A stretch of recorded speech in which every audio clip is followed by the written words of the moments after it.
Okay, welcome back, kids. We're moving forward with waves, and we want to talk about a very special pattern of two waves interfering with each other, and it's called a standing wave pattern. Now, I'm going to try my best to demonstrate this for you. Usually, we'd have a whole bunch of equipment set up in the classroom, but here we are. So I'm going to take this slow. You have to pause this video. That's fine. All right. So a standing wave. How do we get a standing wave? Well, as it says here, a standing wave is a result of two waves. So that's the first thing. You need two waves. And they're moving in opposite directions. There's the second part.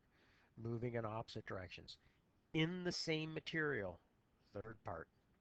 At the same time. Fourth part. So these four things have to be occurring. Two waves moving in opposite directions in the same material at the same time. How could we do that? Well, if we were in the classroom, I'd have a spring set up and I'd be holding one end of the spring. Here I am. Okay. I would clamp the other end of the spring down right there. Okay. And I would start vibrating the spring up and down in a transverse wave. And the initial wave that I produced would be headed this way. That wave would hit the clamp and it would create a reflected wave and it would come back in the other direction. So look what we have here. There's our two waves, the initial wave, the reflected wave. They're moving in the opposite direction. They're in the same material, the spring, and it's happening at the same time. What happens? Well, the two waves interfere with each other, and you get, by the principle of superposition, areas of interference. So you get a resultant wave from these two waves interfering. So that's what we've written here. The waves interfere with each other, and we know there's two types of interference, constructive and destructive. Now, if the frequency is just right, you will get what we call a standing wave pattern. What does that look like? Well, it's really kind of hard for me to show, so this is what I plan on doing. This standing wave pattern is a pattern of constructive and destructive interference, and it doesn't move. The areas of constructive interference stay in one place. The area of destructive interference stay in one place. That's why it's called a standing wave. Those areas of those types of interference, constructive and destructive, don't move. So the best thing I did is I found some YouTube videos. I want you to watch these YouTube videos. Where will you find these YouTube videos? I put links to them on my website in today's announcement. One's called a standing wave and the other one's called a longitudinal standing wave. Watch them before you come back to my video lesson that we're in the middle of right now. If you don't watch them, I'm going to keep on talking and it's going to be a bunch of gobbledygook if it isn't already. Okay? So stop this video, watch the two videos. I put links in my website on today's announcements and then come back here. Okay? So do that. Bye-bye. Okay, so I hope you watch those two videos because if you didn't watch them, it's going to be hard for you to visualize because this picture just doesn't do it. Okay, we're doing the best we can here, kids. So here's the next key idea, and I hope you got this out of the video itself. I got a big word here. If. If the frequency of vibration, the original frequency that is created, matches the resonance frequency of the medium, the material, in this case it's a spring, or a multiple of that frequency. So twice the original frequency, three times the original frequency, four times the original frequency. If you get that situation, you will get what we call a standing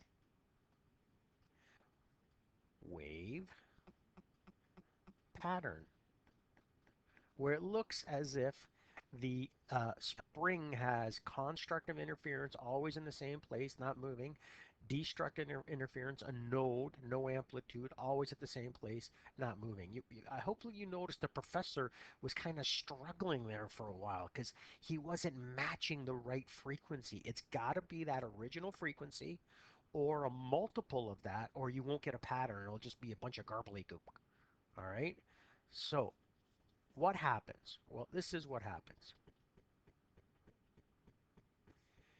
When you are using the lowest possible frequency, so the professor would be here, the student would be here holding the spring, not letting this move, the lowest possible frequency, see how it says lowish here, produces this pattern where you just get a big, huge vibration like this.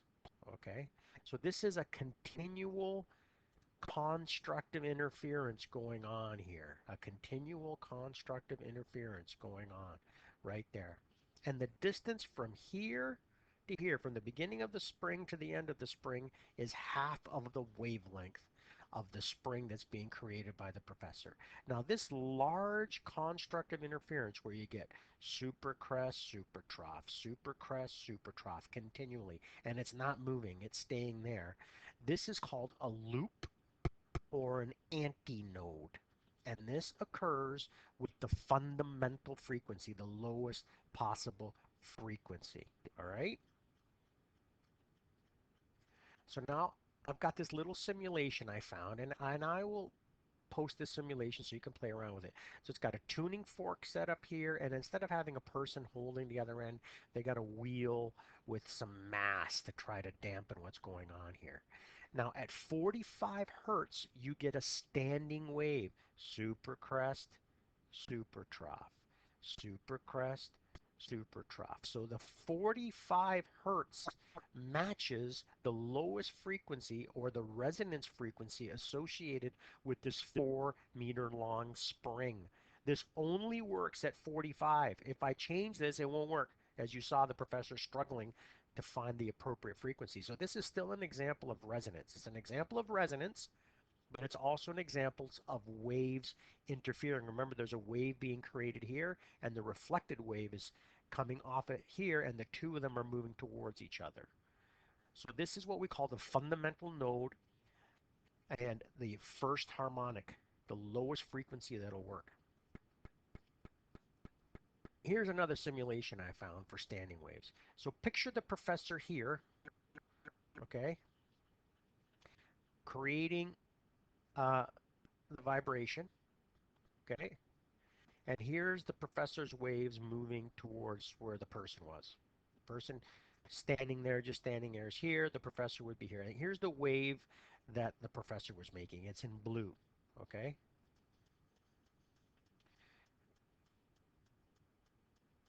Here's the wave that's being reflected back by the person that's just holding here, okay? So this is still two waves. It's still an example of interference. So now here's the two of them getting together. So follow this point right here. See, when they line up, super trough. And then it moves up, and you get super crest. Well, what do these two waves existing in the same material at the same time, what does it actually look like? What would you see? Because you wouldn't see this. This is just trying to isolate each of the waves for you. You would see this, right? This green is adding up the amplitudes of the blue and the yellow. So if you follow this, it's got blue and yellow. Those two amplitudes add up to that. And as it moves, both amplitudes come down. So the overall superposition, or what you actually see, comes down. And when both of them get to 0, we're getting there, kids, it would be 0. So you went from supercrest to nothing, and now the both amplitudes of the original wave and the reflected wave are coming down. So we're adding these two amplitudes, and we get the green there, and we go super trough. So this moves back and forth from supercrest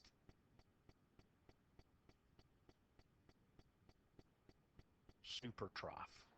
So I'm trying to get you to see the pattern and what's behind the pattern, the two waves interfering. Now,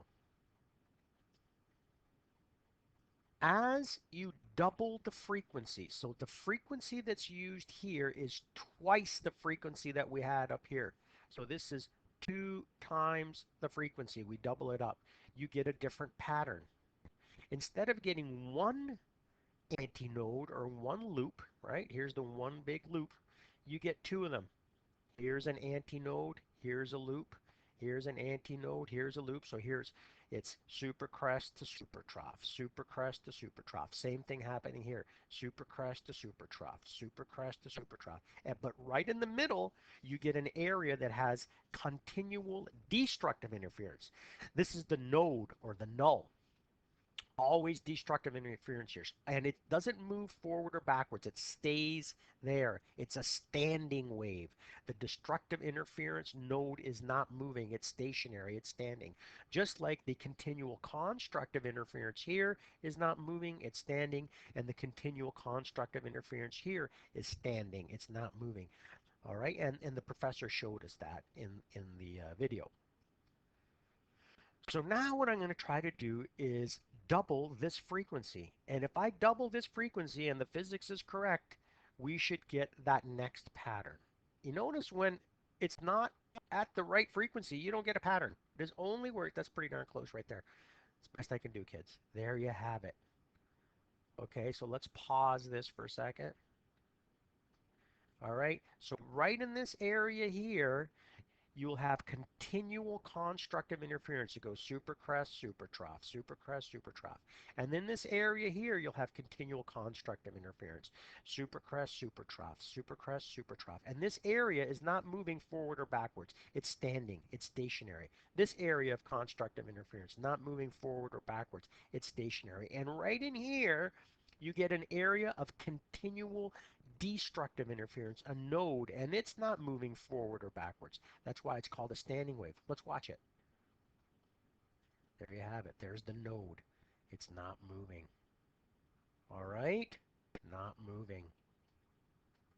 So I'm going to try to show you the pattern that occurs when we double the frequency in this one. Okay? So the way we do that, if you were listening to the professor, we go to the next harmonic. So boom, next, there it is. All right? So let's see what the professor is doing. The professor has doubled his frequency. So this is the new pattern for him. And the professor doubled his frequency, so the reflected wave from the student in orange, its frequency has been doubled because it's just pure reflection. When these two combine with each other, this is what you would see right there. And if you take a look at this, let's go into slow-mo.